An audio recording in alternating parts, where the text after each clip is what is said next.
the Empire State. From the financial and entertainment epicenter of New York City to the sleeping and empty small cities and towns of upstate, which once bustled with manufacturing, mining, and farming.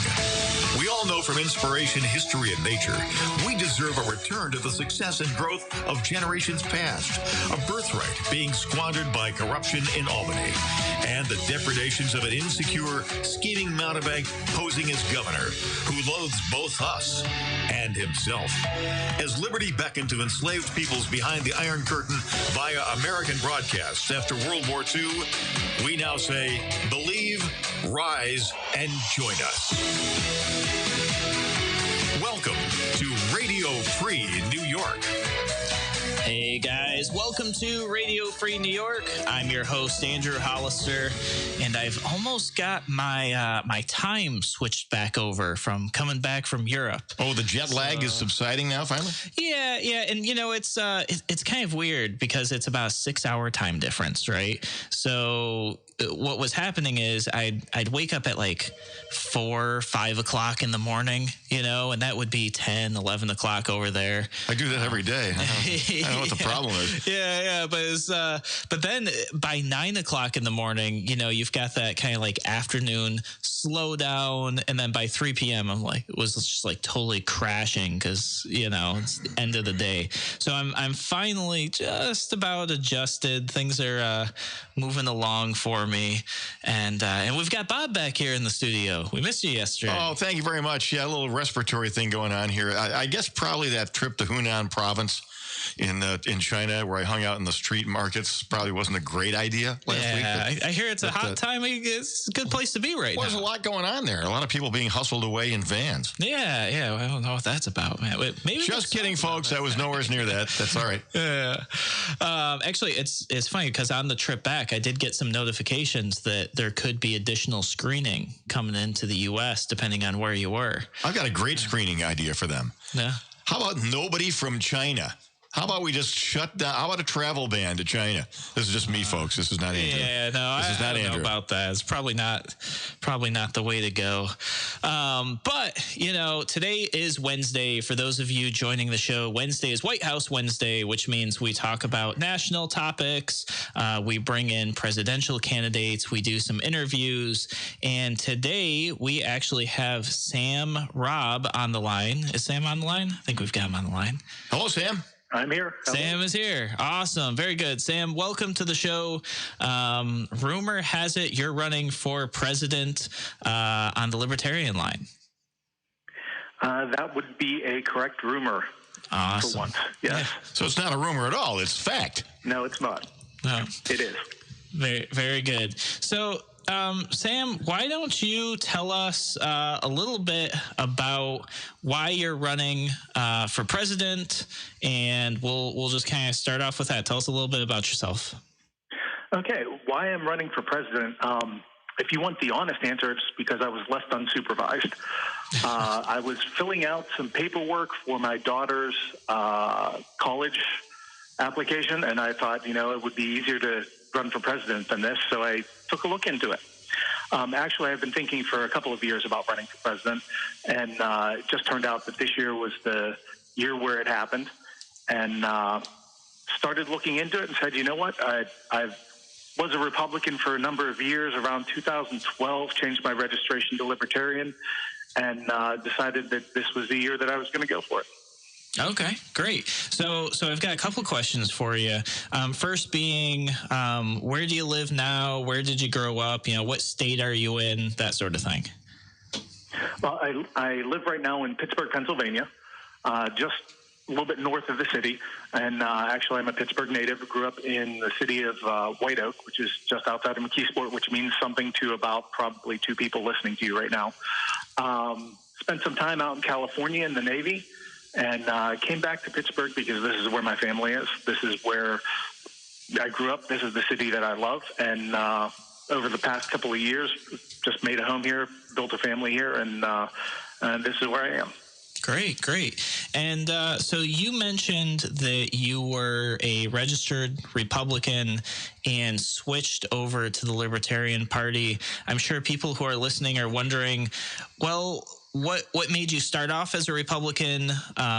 What brought you to making that switch? Why did you make the switch? Give us a little bit of information on that. Sure. As I mentioned, I spent a couple of years in the Navy out in California. When I graduated from high school, I got a Navy ROTC scholarship. I was very excited for that. It allowed me to go to Carnegie Mellon University. And about that time, really, there was one party that was supportive of you being in the military and another one that wasn't. So even though I was in a largely Democratic neighborhood growing up, when I had the opportunity, I registered Republican because that's what I saw. That's who was supporting me. Those were the people that were helping put me through college. And then when I came back to Pittsburgh, continued just out of inertia, really. For the longest time, I referred to myself as a conservative with libertarian leanings. It took until the election of 2012, around that time, that I really looked at the Republican Party and said, you know what, they're not running candidates that I approve of. They're not implementing policies that I approve of. I want smaller government. I want fiscal responsibility, all the things that the Republicans talked about, but that nobody actually was doing.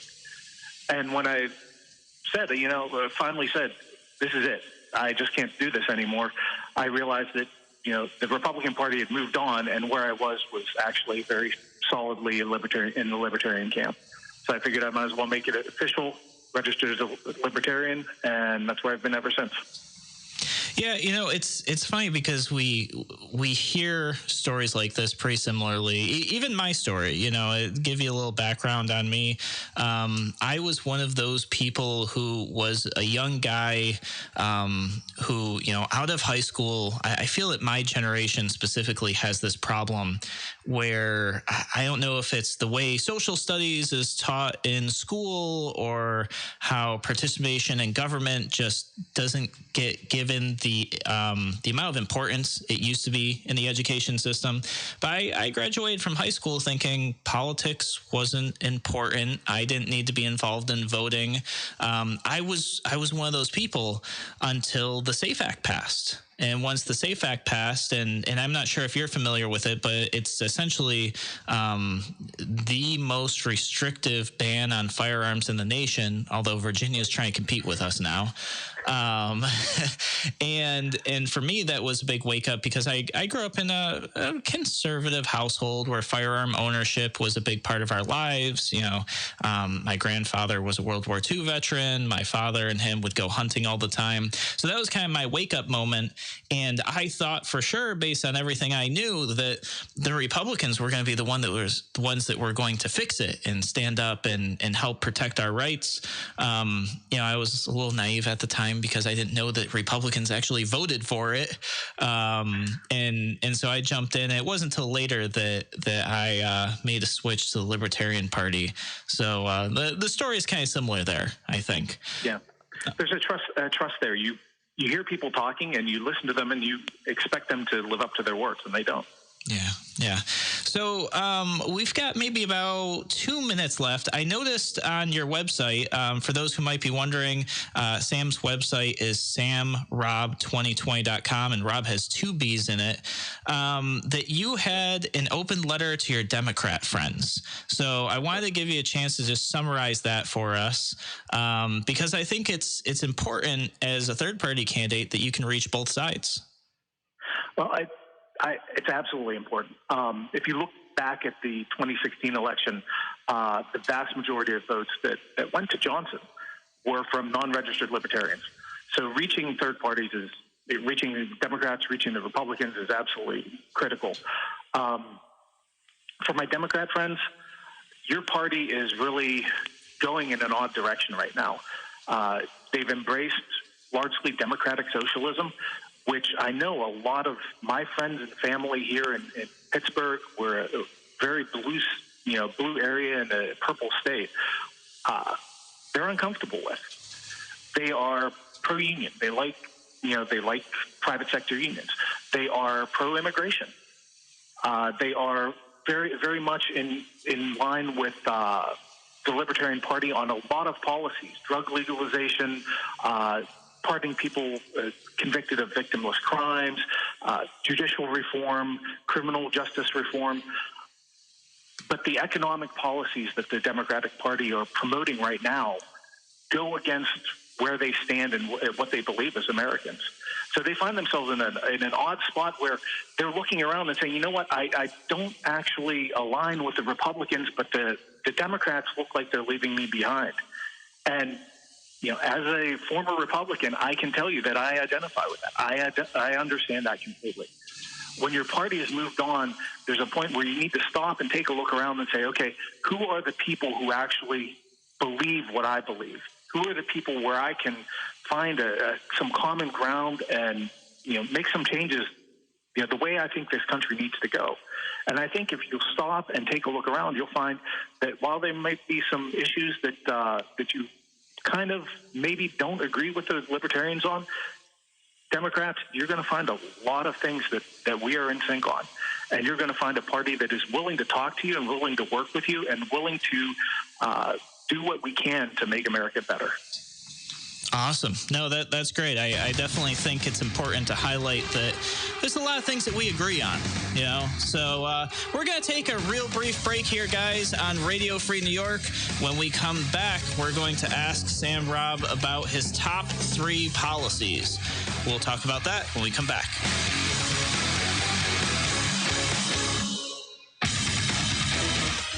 Your business relies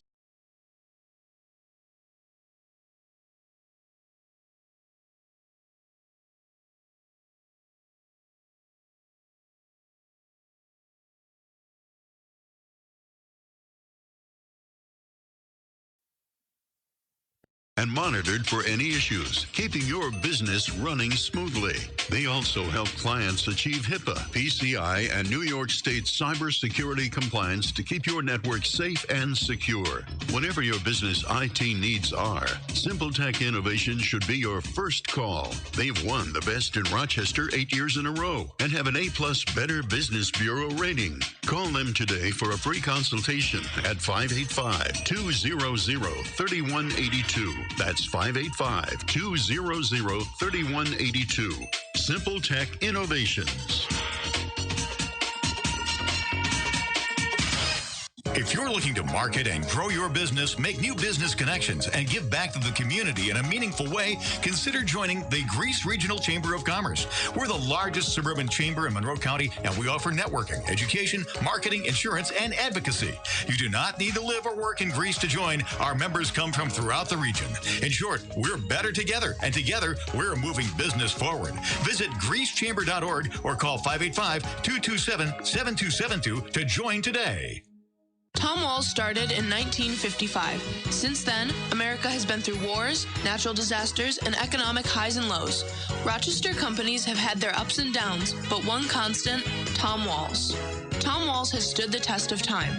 A Wahlburger and a frosted mug of root beer on a sunny afternoon brings us closer to our past and reminds us of what is good. My name is Riley. I am Tom Walls. Share the good times. Tom Walls. Why do businesses choose to move their website from Wix and Squarespace to Simple Tech Innovations? Maybe it's their excellent customer service or attention to detail. Maybe it's their ability to give a truly customized solution.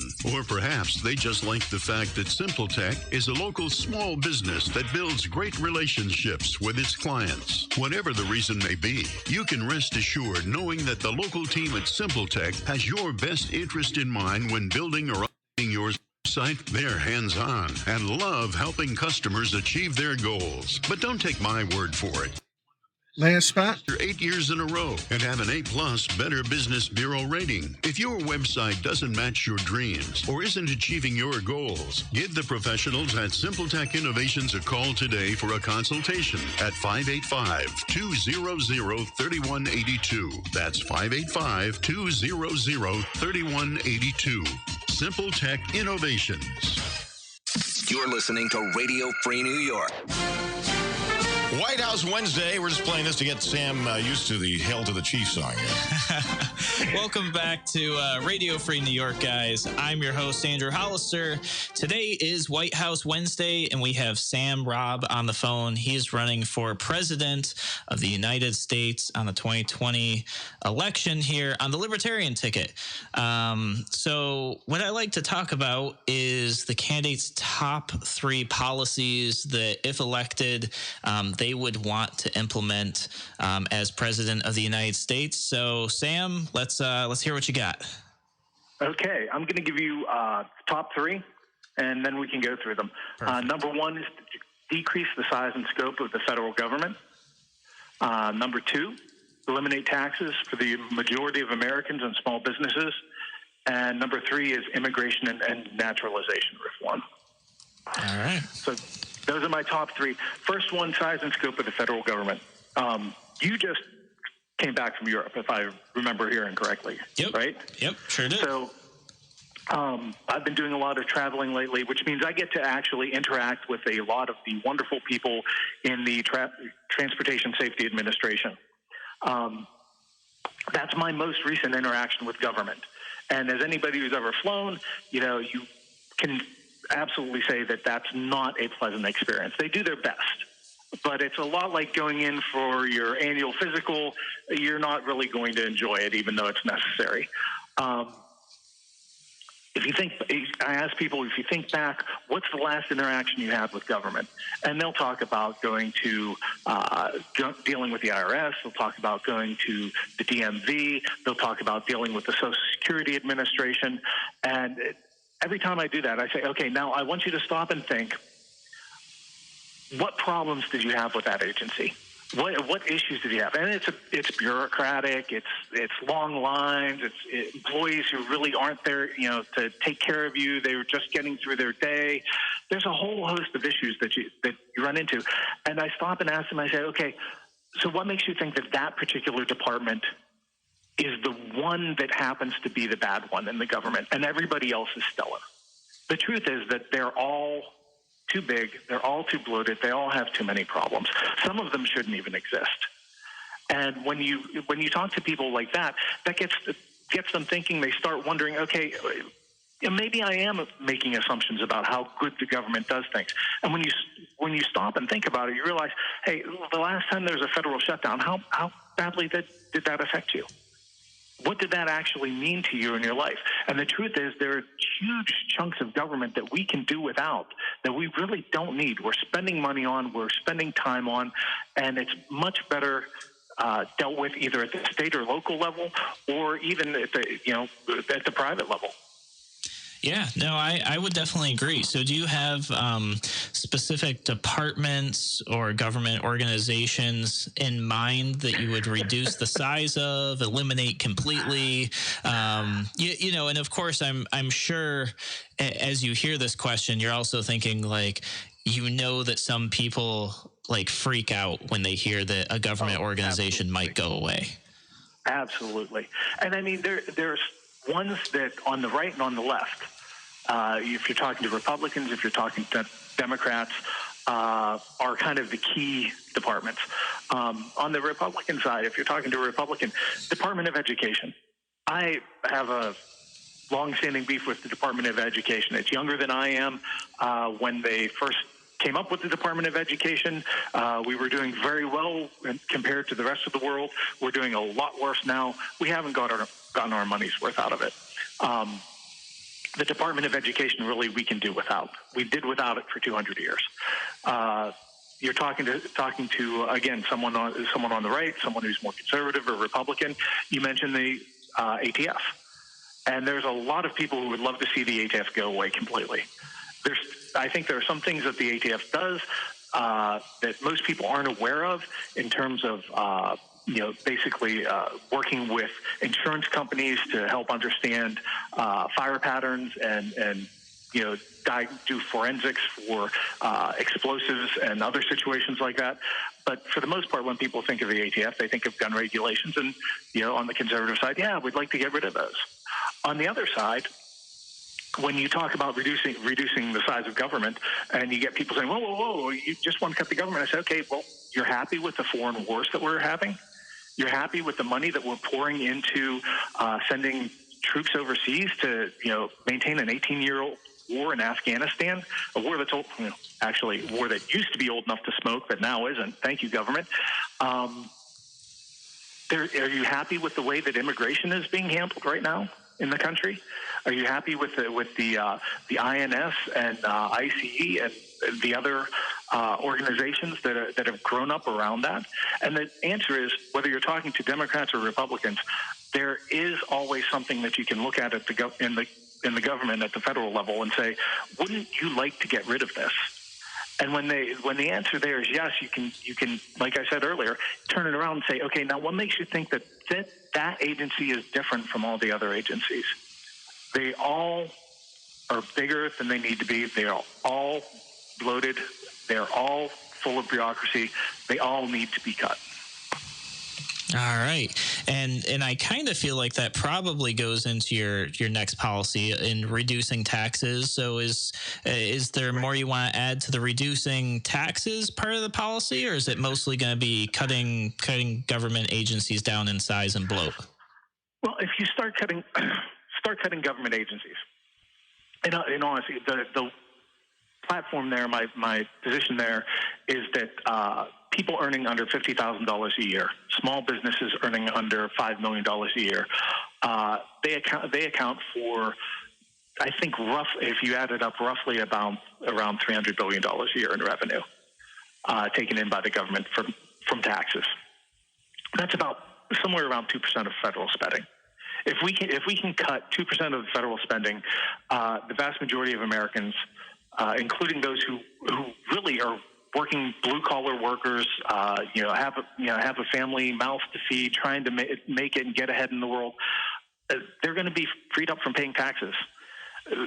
Eliminating small businesses from having to pay taxes eliminates a lot of overhead, allows them to offer services more efficiently, more cheaply. It benefits everybody. So we're talking about an economic stimulus here. We're talking about personal stimulus for a very small cost.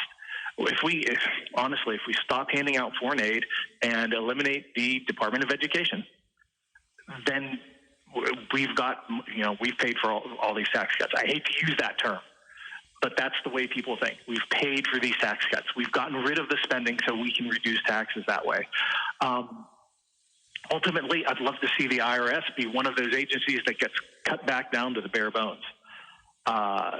If you don't have anybody paying taxes, then what need do you have for the IRS? We've got, I think you can make an argument perhaps that maintaining corporate taxes is something that can be done. You're basically charging corporations for the privilege to have special legal status. If you want to look at that as a fee as opposed to an income tax on businesses. But ultimately, the goal there would be to get to the point where nobody's paying taxes, and we're running the government based off of income streams other than taxing personal income.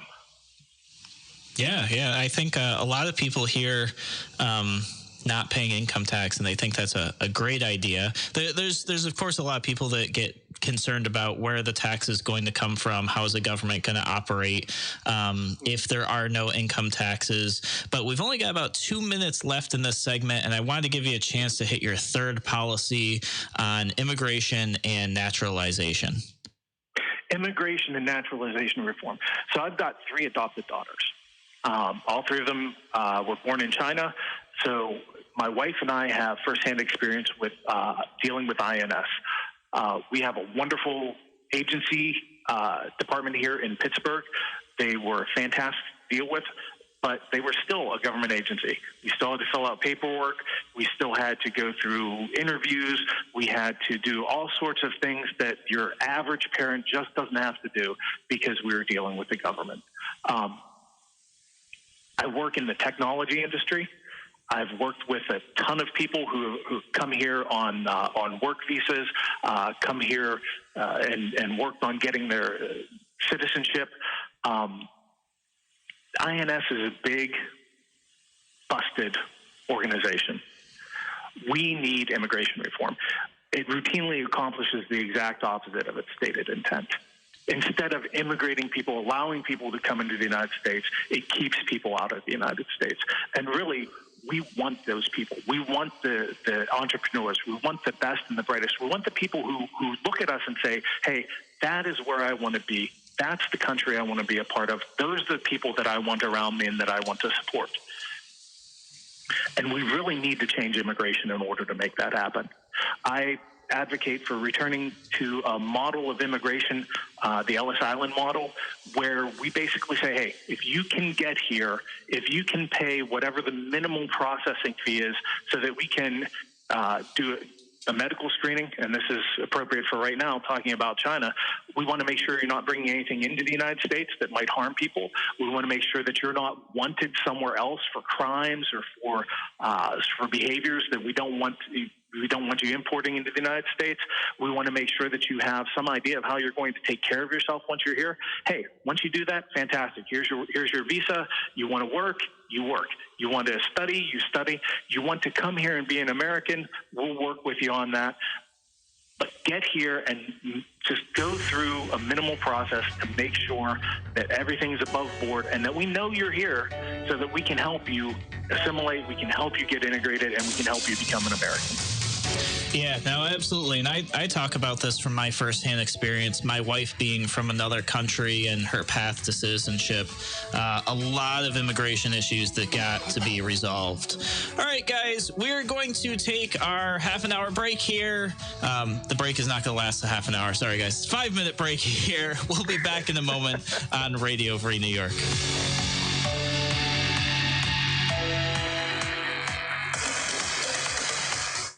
You're listening to the voice of liberty. WYSL. AM 1040 Avon, Rochester, FM 92.1 Rochester, and FM 95.5 Spencerport.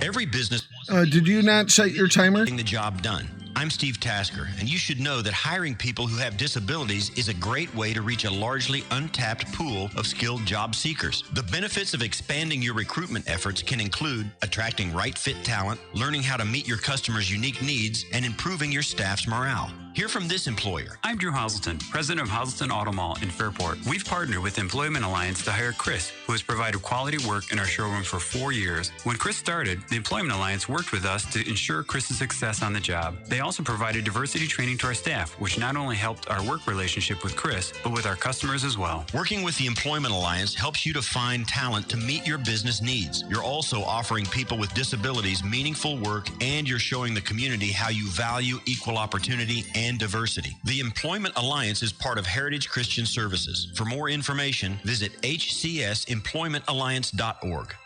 Basketball is back in action this Saturday for a huge throwaway matchup with Damon College. Come on out for the first ever Red Hawks Superfan bobblehead giveaway, with the women tipping off at 2 p.m. and the men to follow. See many local stars on both teams compete in live D2 action. Check out the rivalry in person or listen live right here on WYSL. To get all your Red Hawks information, visit robertsredhawks.com. Roberts Wesleyan, Rochester's only NCAA Division II athletic scholarship program. WYSL. Do you know the difference between an old-style dealership and Moyer Chevrolet?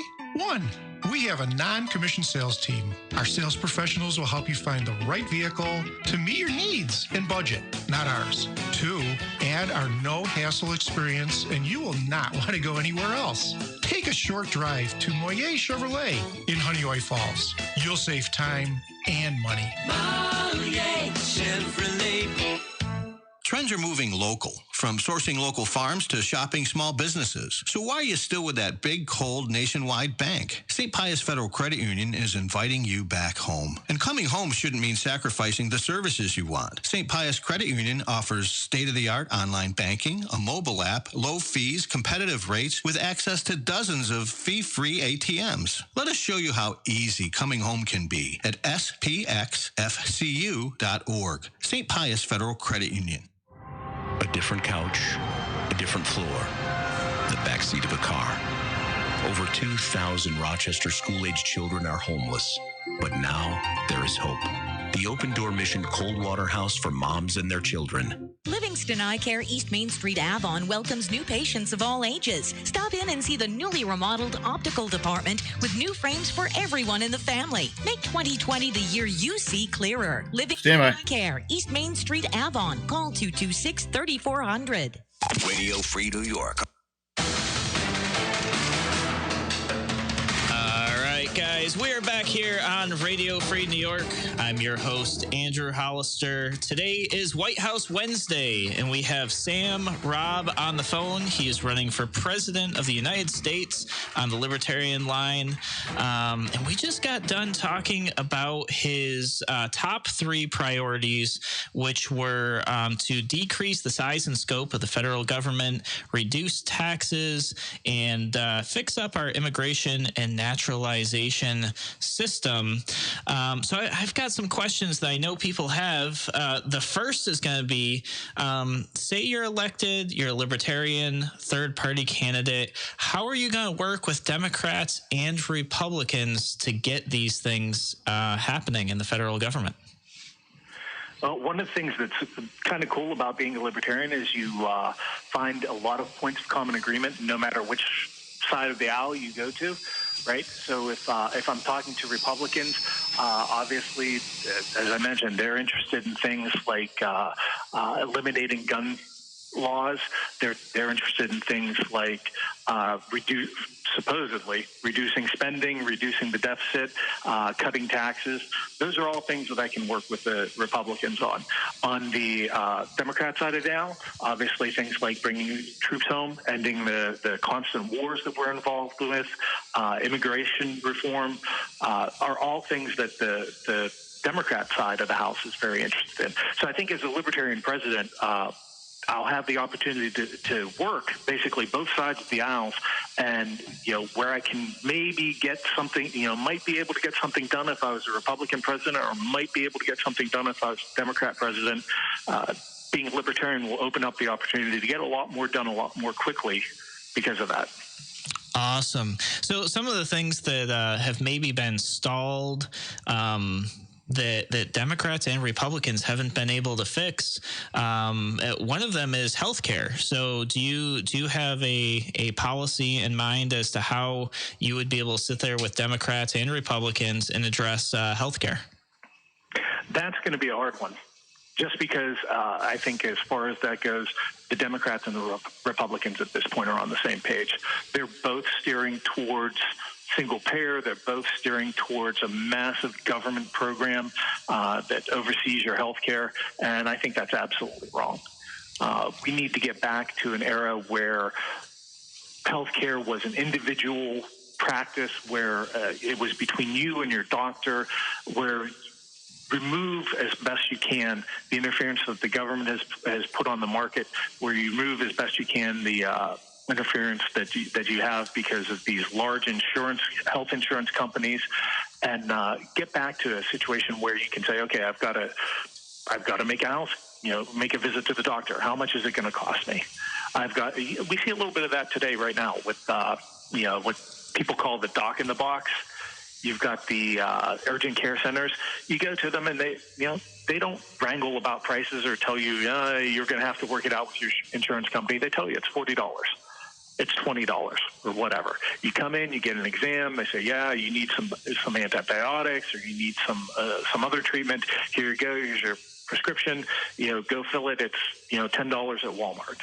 Right? You have an idea of how much everything costs. That sort of basic care is right now in our healthcare system just isn't accounted for.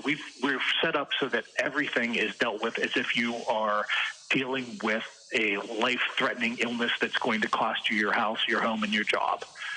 And that doesn't scale down to routine care, which is where most people are and where most people live. Yeah, no, that I totally agree with that. I mean, one of the things that I constantly say that would make our healthcare system better is just basic transparency between the patient and their costs. So I think heading in that direction would definitely help us out. What about student loans and student debt forgiveness? We're hearing a lot about this in mainstream media, the student debt crisis. There's all these buzzwords surrounding it. Yep. Does your team have a policy on how you'd address this issue, if at all? Well, I can tell you what a tremendously horrible solution to that is, which is the one that we've just heard proposed, which is, hey, let's tax tuition payments, right? So tuition payments are exactly what they're saying is you're spending too much on college, so let's actually make college more expensive in order to pay for college. I'm not quite sure how that works out. My plan, honestly, is, we alluded to it earlier, the vast majority of middle-class debt that's held right now is college debt. I think it's somewhere around the order of $1.5 billion to $2 billion. And the average middle-class family holds around $30,000 in college debt. The average middle-class family also pays somewhere around $5,000 to $8,000 a year in federal taxes, one way or another. That's talking about income tax, federal payroll taxes, Medicare, Medicaid taxes. If you stop taking people's money, in 4 to 5 years, the problem generally corrects itself because they will have the money that they need in order to pay for the student loans that they've taken out. Long term, we really need to get to a point where student loans are available to be settled in bankruptcy, so that the situation we have right now, where you're saddled with student loan and you basically become a debt slave, can be eliminated. That will make it harder to get loans. That will force colleges to basically accommodate people who don't have as much money to spend. So they will have to be more efficient at offering their programs. And I think in the long run, it will help drive college costs down. It will help improve college for everybody, and it will help us get ourselves out of debt. Great. What about things that you envision would make it to your desk that you would veto? What things are you thinking that are going to come through and you're going to be like, nope, not going to happen? I actually like that. That was one of my very first promises I made when I started campaigning. If it comes across my desk, I've got 2 criteria. Does it decrease the safety of the American people, and does it increase their liberty? If the answer to those are no and yes, then I'll approve it. If either answer is no, I'm just going to veto it. If Congress wants to push that past me, if they want to push past some new mega omnibus bill, if they want to fund college forgiveness or whatever, they're going to have to get together and override a veto in order to make that happen. I'm working for the American people. I'm not working for Congress. I'm doing the best I can to make sure that the American people are taken care of, that they are safe. That's one of the few things that I think that the government is responsible for, is to help keep our citizens safe. And if it doesn't increase liberty, then I'm not interested in it. All right, very good. And then we've got about 3 minutes here, so let's talk a little bit about fake news. Do you think we have a problem with fake news? How would you combat fake news throughout your candidacy and then as a president, or is it a non-issue? I don't think it's a non-issue.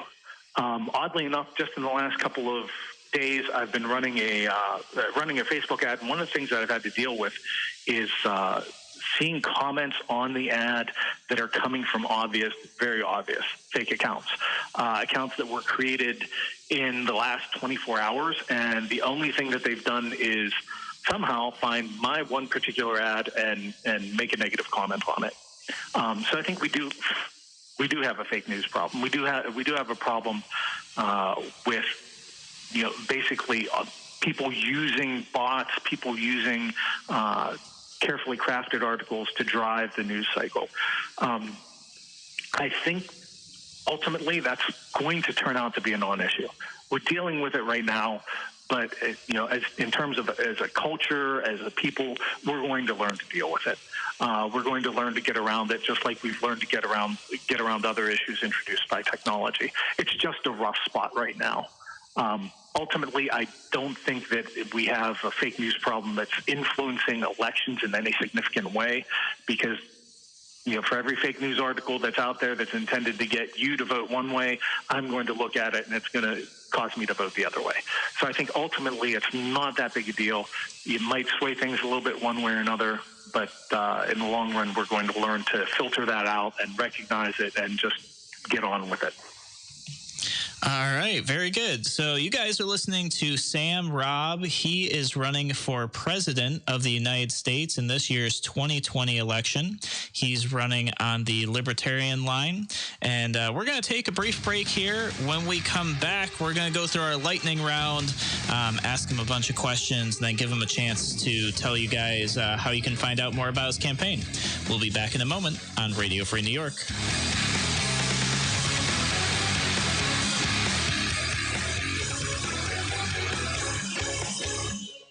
Why do businesses choose to move their website from Wix and Squarespace to SimpleTech Innovations? Maybe it's their excellent customer service or attention to detail. Maybe it's their ability to give a truly customized solution. Or perhaps they just like the fact that SimpleTech is a local small business that builds great relationships with its clients. Whatever the reason may be, you can rest assured knowing that the local team at SimpleTech has your best interest in mind when building or updating your website. They're hands-on and love helping customers achieve their goals. But don't take my word for it. They've won the best in Rochester 8 years in a row and have an A+ Better Business Bureau rating. If your website doesn't match your dreams or isn't achieving your goals, give the professionals at SimpleTech Innovations a call today for a consultation at 585-200-3182. That's 585-200-3182. SimpleTech Innovations. Aircraft Environmental Systems proudly supports Radio Free New York.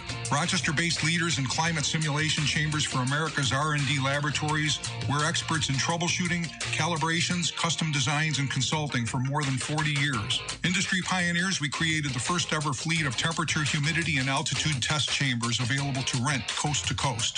Trained and trusted by environmental chamber manufacturers, we are ACES. Find us at acesinc.com. Human trafficking is when someone is being forced, tricked, or coerced to engage in a sex trade or forced labor. If you're a kid and forced to sell sex, drugs, or work against your will, that's trafficking. You're not a criminal, and there is help available. Call the National Human Trafficking Hotline at 888-373-7888 or text Be Free. Sponsored by the Livingston County Safe Harbors Human Trafficking Task Force. Your business relies on computers and technology to operate. Slow, unreliable networks and servers can cause unplanned downtime and affect your bottom line. The experts at SimpleTech Innovations are here to help. Their preventative maintenance program ensures that your computers and network are kept up to date and monitored for any issues, keeping your business running smoothly. They also help clients achieve HIPAA, PCI, and New York State cybersecurity compliance to keep your network safe and secure. Whatever your business IT needs are, SimpleTech Innovations should be your first call. They've won the best in Rochester 8 years in a row and have an A+ Better Business Bureau rating. Call them today for a free consultation at 585-200-3182. That's 585-200-3182. SimpleTech Innovations. Radio Free New York. All right, welcome back to Radio Free New York. I'm your host, Andrew Hollister. We're talking with Sam RObb, who's running for president of the United States. He's running on the Libertarian ticket, and we're now in our lightning round. So essentially, I'm going to ask a couple questions that come up fairly often on the page, and you answer the questions in 1 to 3 sentences, basically. So question number 1 is, do you support term limits for Congress? Yes, absolutely. Yeah, awesome. What about the elimination of Social Security? Yes, I would like to see us get to the point where Social Security is what they refer to down in Texas as the alternate plan, a combination of private investment portfolio, private insurance, funded by the individual and their employer, and we can transition people off of their current Social Security system into that. Awesome. This one you've already answered, but just in case people are joining the show, I think this one you've got down pretty good. Do we need the Department of Education? No. No. I figured you might say that. What about, Election Day? Should that be a federal holiday? You know what? I don't know. I think it would be nice if it were, but I don't think it's a requirement. I don't think you absolutely need it. People find the opportunity to vote if they want to vote, if they feel they need to vote. It's not onerous. All right. What about Camaro or Corvette? Corvette. Absolutely Corvette. Should we ban the Fed? And by the Fed, I mean the Federal Reserve. Federal Reserve. Definitely would like to see the Federal Reserve audited. Probably eliminated. I get the feeling that from what I've read from the people that I've talked to, that over time it has done more harm than good. All right. What about your favorite person in history and why? Ooh, favorite person in history. That would have to be Richard Feynman. He was one of the folks who worked at Los Alamos, and he is a tremendous character. If you have the chance to read Surely You're Joking, Mr. Feynman, it's kind of his story of him and his life and how he eventually came to understand quantum chromodynamics. He is a fascinating character. All right, very cool. What about pineapple on pizza? Does it belong there?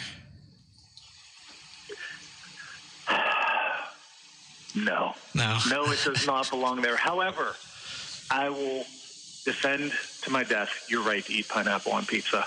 I'm very glad to hear it's that. Wrong. Yep, because I like pineapple on my pizza, but it's a surprisingly divisive topic, believe it or not. I like it on pizza. It's okay. It really, you throw a little bit of ham on there and a little bit of pineapple, and it's a good treat once in a while. Yeah. What about, are there any moral wars? And I'll give you a chance to expand on this too. Moral wars, yes, I believe there are. War is essentially, if you are fighting to defend yourself, I believe that's absolutely moral. We have a right to defend ourselves individually. That means we have a right to defend ourselves collectively as people. We also have a right, I believe, to intervene to defend others.